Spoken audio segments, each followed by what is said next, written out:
درود. با اخبار امروز شنبه 21 فوریه من طاهری سفر شما را از استودیوی رادیو آزادی از پراگ همراهی میکنم. در ابتدا نگاه به سرخط اخبار مهم.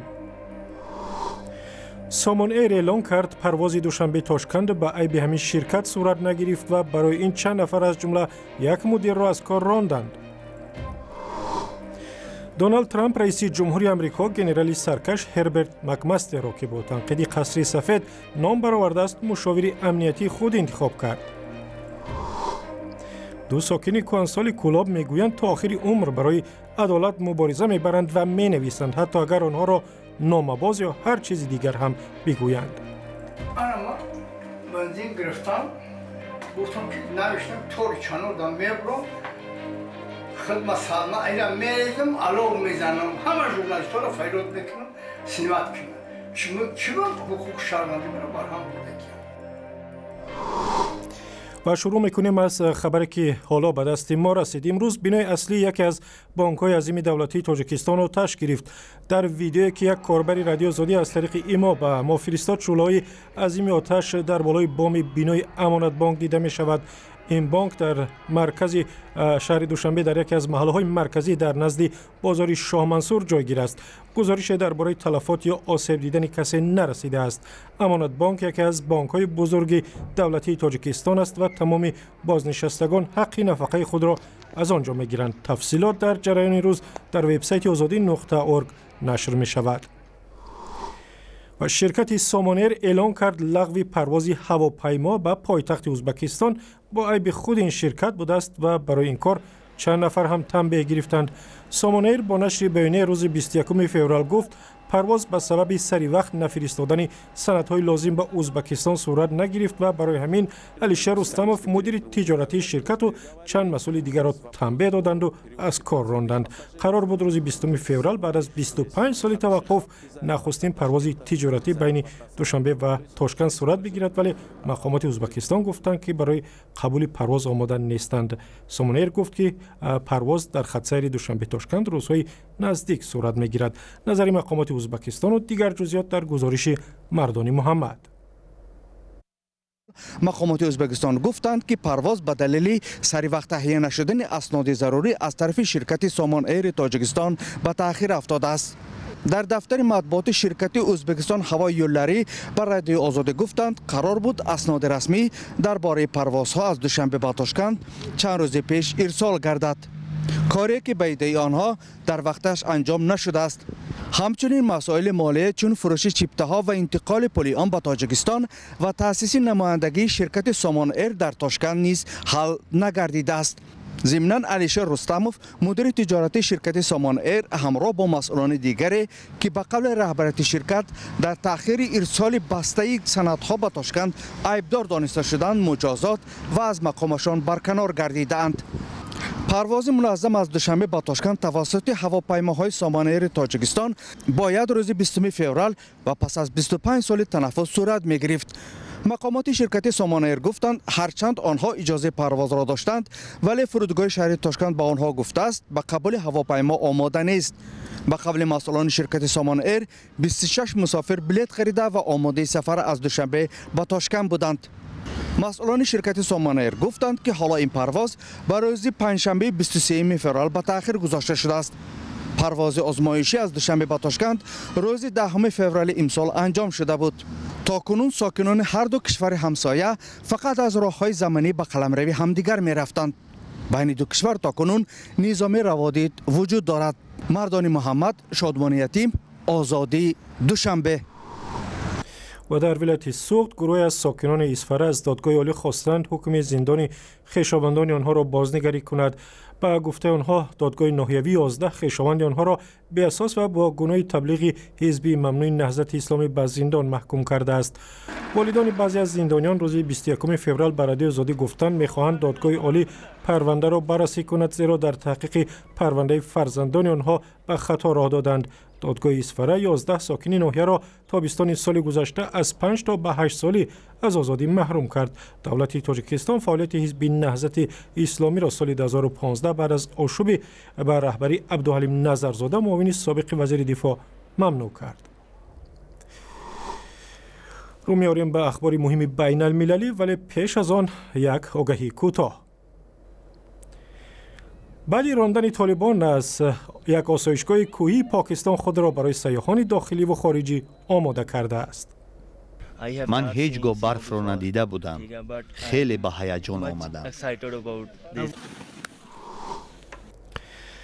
دونالد ترامپ رئیس جمهوری آمریکا یک ژنرال آشکارگو را مشاور امنیتی ملی کاخ سفید انتخاب کرد و بار دیگر نقش مرکزی را در سیاست امور خارجی ایالات متحده به نظامیان داد. هربرت مکمستر که در عراق و افغانستان خدمت کرده است، جای ژنرال مایکل فلین را گرفت که اخیری بعد از ماجرای از مقامش برکنار شد. کیومرث عطا گزارش می‌دهد. رئیس جمهور دونالد ترامپ روز دوشنبه گفت که ژنرال هربرت مکمستر را مشاور امنیتی ملی انتخاب کرد. این افسر آشکارگو جای مایکل فلین ژنرال صادق به ترامپ را گرفت که هفته پیش برای تماس با روسیه از کار رانده شد. این یک مرد فوق‌العاده با استعداد و صاحب تجربه است. من 2 روز گذشته بسیار تماشا کردم و خواندم. او را در ارتش همه احترام میکنند. دونالد ترامپ اینجا هم در سیاست خارجی امریکا نقش مرکزی را به نظامیان داد. بعد از برکناری مایکل فلین، اولین انتخاب رئیس جمهور ادمیرال رابرت هاورد بود، ولی او با ذکر سبب‌های خانوادگی و مالی پیشنهاد را رد کرد. هربرت مکمستر 54 ساله دکتری علوم تاریخ است و مجله تایمز او را برای مخالفت‌هایش با حکومت در فهرست 100 شخصیت بانفوذ جای داده است. از این رو انتخاب ژنرال ناظران را به حیرت آورده است که چگونه افسر یکرو با کاخ سفید که صداقت را مهم می‌شمارد کار می‌کند. برای من ادامه خدمت به ملت شرف است. برای این امکانی که به من دادید سپاسگزارم.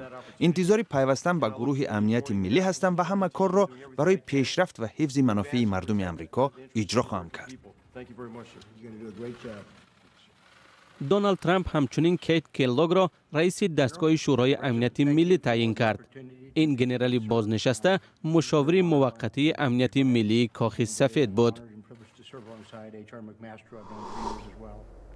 برمیگردیم به تاجیکستان. 2 ساکن کلاب را در زادگاهشان مقامات دوست نمی‌دارند، چون به گفته آنها این 2 پیرمرد نامه‌باز هستند و همیشه شکایت می‌کنند.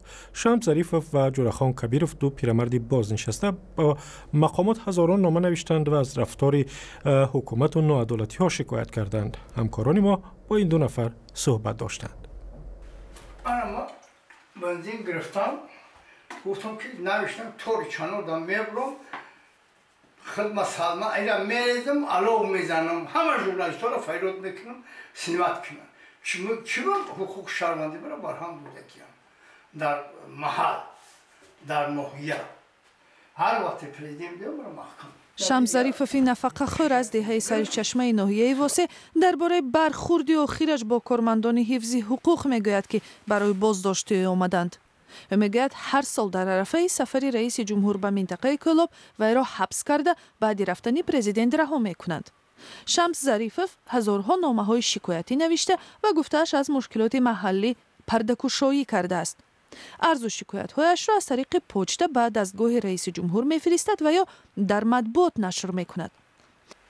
امی اردوم تو میگن اون دا بونه سایمون میپرسن زنده و استقلال بودن همی سولا را میزنن حکومت و پرکرورا و انا دیگه سایب نیست که اول مشکایت کنی. شعر خودمون، آهنگ خودمون، سراینده خودمون میکنیم چیزی بخواهیم. ظریفوفی 78 ساله باور دارد که عرض و شکایت نویسی راهی موثری مبارزه با رشوه ستانی است. در مقامات دولتی نیز اعتراف میکنند که برخی شکایت‌های او و دیگر شهروندان نتیجه داده است. فقط میارد فقط است همقتی ما کار میبریم معلوماتی که اونا میارن برای کارکردی اپراتیو دیگر چیزا ما قبول میکنیم او خود مراجعت شفایی باشد شفایی خود خطی باشد همه اونا را خواهی نکنیم ما بررسی و اینوبت میگیریم همه وقت. مقامات این را هم اعتراف میکنند که ظریفوف و دوستش رو که با عرض و شکایت نویسی مشهورند با سبب‌های امنیتی هنگام سفر پرزیدنت بازداشت میکنند. آنها میگویند این 2 نفر به سفر خلل وارد میکنند. این 2 نفر هم در شرایط بازداشتگاه‌ها 15 سال پیش با هم آشنا شدند.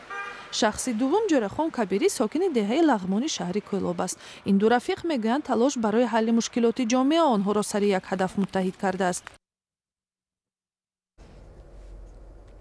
و این گزارش جالب را مکمل در وبسایت azadi.org تماشا کنید. یک جنگجوی مرگ طلبی طالب روز 21 فوریه خود را در نزد دادگاه در شهر تنگی ترک کند و دست کم 5 نفر را کشت. مقامات پاکستان گفتند در حمله 3 نفر شرکت داشتند و 15 نفر دیگر را مجروح کردند. 2 مرگ طلب دیگر را که کمربندی ترکنده داشتند قبل از ورود به بینای دادگاه ماموران پلیس کشتند.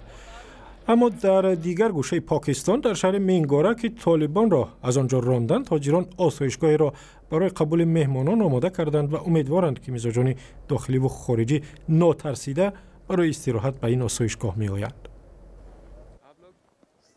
با دنبال خلاف دین اسلام اعلان شدن لیژرانی، این آسایشگاه زمستانه در وادی سوات در هم و بر هم شد. ولی سالهای اخیر وضع امنیتی منطقه بهبود یافت و سیاحان تدریجاً به آسایشگاه ملم جبه پاکستان برمیگردند.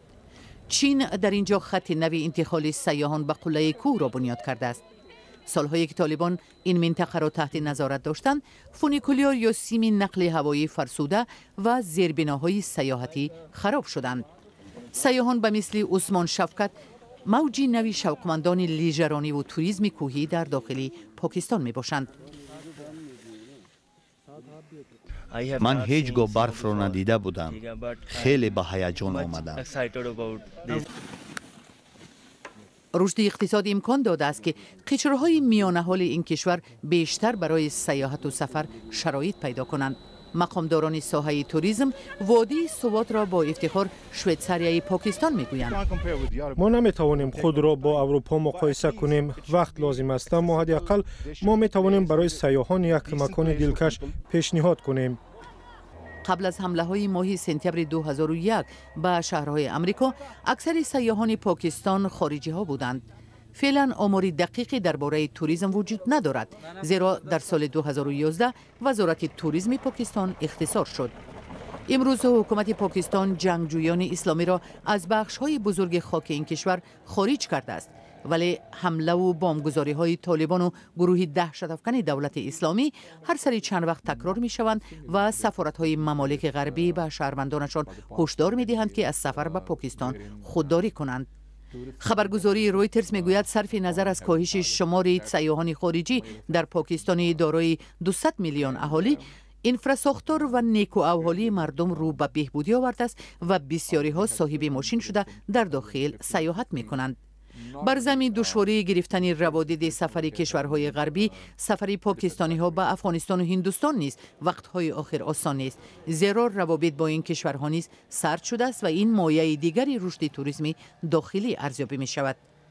در مینگورا که زمان قرارگاه طالبان بود، صاحبکار محلی سرورخان برای بنیاد مهمانسرای 13 آشیانه 1 میلیون دلار سرمایه گذاری کرده است. من به ساختمان مهمانسرا دست زدم، زیرا به فکرم سوات آینده دارد. مقامداران سوات نیز به این باور دارند. سال روان حکومت محلی میزبانی یک مسابقه بین المللی را بر دوش گرفت که در آن نمایندگان 11 کشور اشتراک کردند. و ایلهام علیف رئیس جمهوری آذربایجان همسرش مهربان علیف را معاون اول رئیس جمهور تعیین کرد. فرمان درباره تعیینات مذکور را روز 21 فوریه در وبسایت رئیس جمهوری آذربایجان نشر کردند. ایلهام علیف 2 ماه پیش از درگذشت پدرش حیدر علیف در سال 2003 رئیس جمهوری آذربایجان شد و تا حال آن را رهبری می‌کند. حامیان حقوق و حکومت‌های غربی ایلهام علیف را به نقض حقوق انسان، تعقیب سیاستمداران مخالف، حامیان حقوق و خبرنگاران متهم می‌کنند. از جمله خدیجه اسماعیل و خبرنگار رادیو آزادی 17 ماه را در سال‌های 2015-2016 در زندان‌های آذربایجان سپری کرد. و اخبار از این هم بیشتر را در وبسایت azadi.org بخوانید. در صفحه ما در فیسبوک که با نام رادیو آزادی هستیم و در شبکه یوتیوب آزادی ویدیو کانال ماست.